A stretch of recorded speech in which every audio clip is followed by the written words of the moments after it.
Krypton Factor loomed alongside Addictive Dream past the 200. Krypton Factor paddles back. Fallon gets something out of him. Krypton Factor comes after Rocket Man. They're clear of Lucky 9, and there's number 1 for Bahrain at the World Cup meeting. I started training in Bahrain, and that's where my base is. Started training about 12 or 13 years ago. So I've got about 40 odd horses in training and brought a couple at least every year to the carnival since 2005, 2006. But obviously Krypton was the highlight here. Krypton Factor had showed himself to be an improving regular at the carnival. He had acquitted himself well when second to Hitchens in last year's El Shandaga, before reversing the placings in the Mahab El Shamal on Super Saturday. Krypton Factor in front, and he wins the Mahab El Shamal and wins it impressively after doing a lot of work. He only started the season last year rated 100, and he kept raising the expectations himself every time he went out. But by the time after the Mahab Shamal going into the Golden Shaheen, yeah, the expectations were quite high. But we obviously knew that Rocket Man was the horse to beat since he's won the Golden Shaheen the year before. Oh, it was amazing. You know, he took me around there. You know, I've never gone as well in my life on a sprinter, and you know, I mean, the race just unfolded perfectly for me, and I mean, he didn't win well. I think 2 furlong out at least. You know, he was travelling so comfortably behind Rocket Man. He looked a winner from there on. So the feeling was great. After the Golden Shaheen, Krypton Factor began a new phase in his international career, with trips to Singapore for the Chris Flyer International Sprint and to Royal Ascot for the Diamond Jubilee Stakes. I rode him in Singapore, but it had a torrential downpour just before the race, which turned the ground from good to soft, which he can't handle. You know, but he's a different horse in this tapeta than he is on the turf anyway.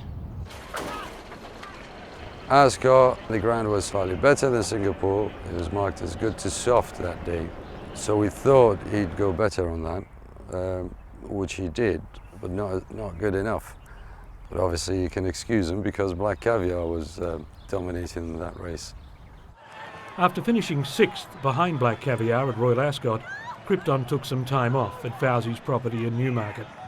Well, I've got a stud farm in Newmarket. Not exactly a training base. It's only this year that we took some horses for the summer, including Krypton. And from this year on, yes, I will have a satellite base in Newmarket for the summer. Back in Dubai, Fawzi is doing his best to convince his enigmatic charge to focus on his training. He can be a bit tricky some days, but otherwise he's all right. He's a handful. He's just a big bully, if you know what I mean. It takes a bit to have him under control. It's only when we're doing fast works that he doesn't really lighten up the track, as they say, or he looks after himself in the mornings. He's a very lazy horse. That's why he has to work him out of the gate, and he puts blinkers on him when he wants him to do serious work. But at home, he still won't do anything, no matter what you do with him, because you can only do the best what you have. When you're asking him to do some fast work, he's always lazy. It's always been like that, which I suppose is not a bad thing because he saves it for race days. Well, that's been the case anyway. Different on race day, he lights up. He's a totally different horse on race day. Last year we didn't think he was any good at all on his homework, and then when we were in racing he surprised us, you know. That's what made it kind of difficult early on to find his right trip. But he's done the same this year. But it feels as if he's done really well. On race days he just gives it all he's got. In fact, I would be worried or frustrated if he did show us a bit of good work in the mornings. Then it would worry us. Tonight, Krypton Factor makes his first reappearance this year at the carnival in the El Shandaga Sprint. He should handle it okay. It's how much he'll need the first run. He hasn't had a run since Ascot, about 6 months or so. He'll handle his reappearance quite well, but how much he will need the race is going to be the worry.